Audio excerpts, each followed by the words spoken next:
नमस्कार साथियों, good morning. मैं कैमूर से संजय कुमार। साथियों, हम लोग देखें, केंद्र सरकार 3% डीए बढ़ा दी।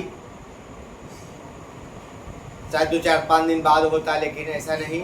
ये सब बिहार चुनाव के चलते हो रहा है। तत्काल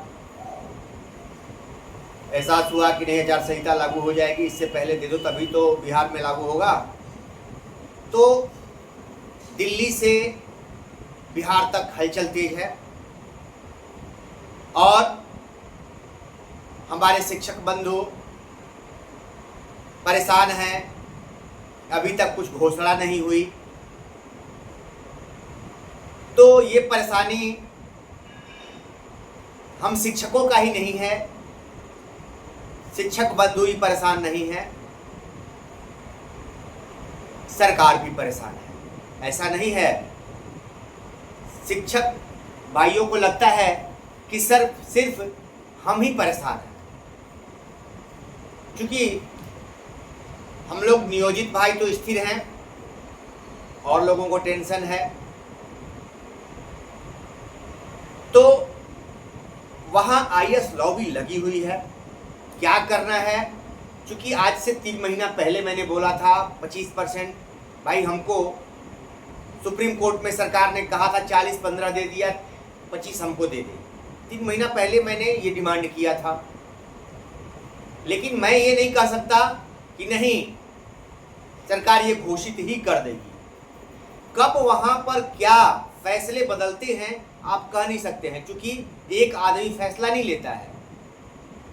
कहीं आईएएस लॉबी उन बातों को सरकार के मार्फत रखती है, वहां से हरी झंडी मिलती है, तभी होता है। तो इसमें प्रक्रियाएं हैं, चलती रहती हैं और हो सकता है कि फाइनल टेबल पर सिग्नेचर होने से पहले तक फाइलें लौट जाती हैं कि नहीं, ये नहीं होगा, छोड़ दो, काम चल जाएगा। इन शिक्षकों के वोट के बिना भी हमारा काम चल जाएगा, हो गया, रुक जाएगा मामला, ये अगले टर्म के लिए रखो, ये भी चलता है। तो अंदर खाने क्या चल रहा है हम ये कह नहीं सकते कि नहीं ये होगा ही, लेकिन इतना विश्वास है कि कुछ ना कुछ, चूंकि सब लोगों को कर दिया गया, इस समय जो हलचल है कुछ ना कुछ दिया गया। क्योंकि पूजा में जब पूजा होती है तो उससे पहले ही प्रसाद की तैयारी की जाती है कि प्रसाद बांटना क्या है, हो जाता है। तो नवरात्र में नवमी तो बटा ही प्रसाद डेली बढ़ता है, एकम से ही प्रसाद बंटना शुरू हो जाता है, ठीक है।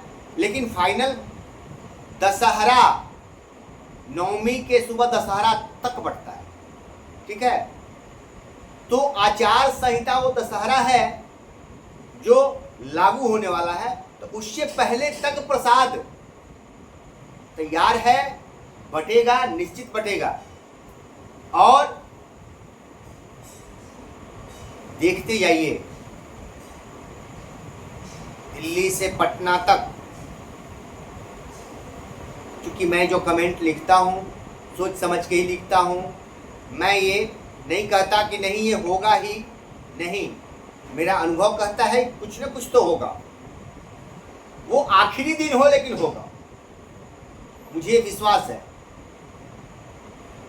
लेकिन ये होगा ही ये मैं नहीं कह सकता, क्योंकि कब क्या निर्णय हो जाए, कब क्या पलटी मार जाए, आप समझ रहे होंगे।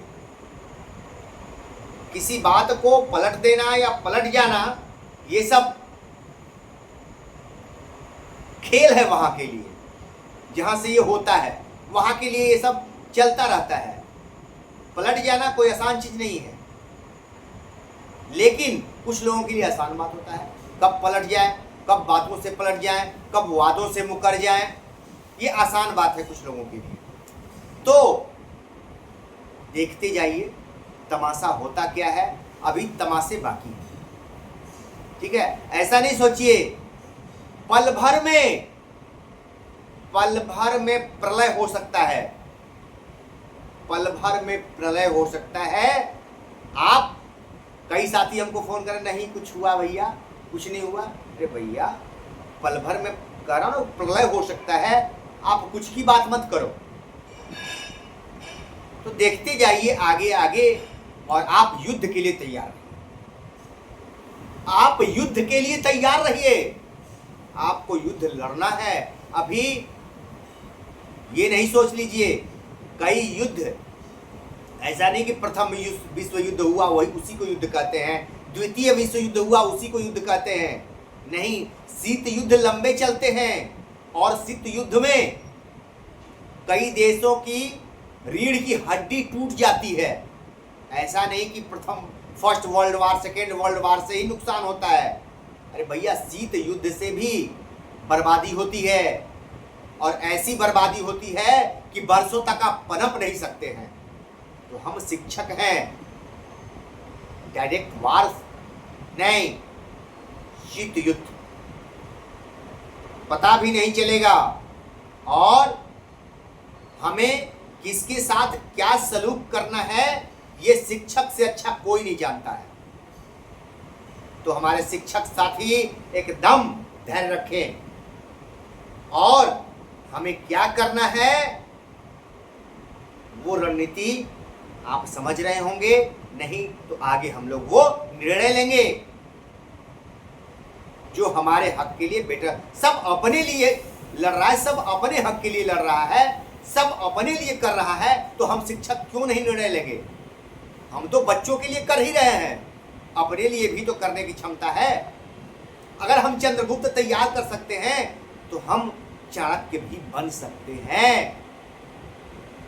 समझ गए? जिस प्रकार से चाणक्य ने धनानंद के घमंड को तहस नहस कर दिया था, उसी तरह से हमें चाणक्य भी बनना होगा तो बनेंगे, इसमें कहीं शंका नहीं। रणनीति होनी चाहिए, बिना रणनीति के युद्ध नहीं जीता जा सकता है, ये ध्यान रखिएगा। और रणनीतिकार बनिए, आप शिक्षक हैं साथियों। इतना ही, बाकी आगे देखते हैं क्या होता है। नमस्कार।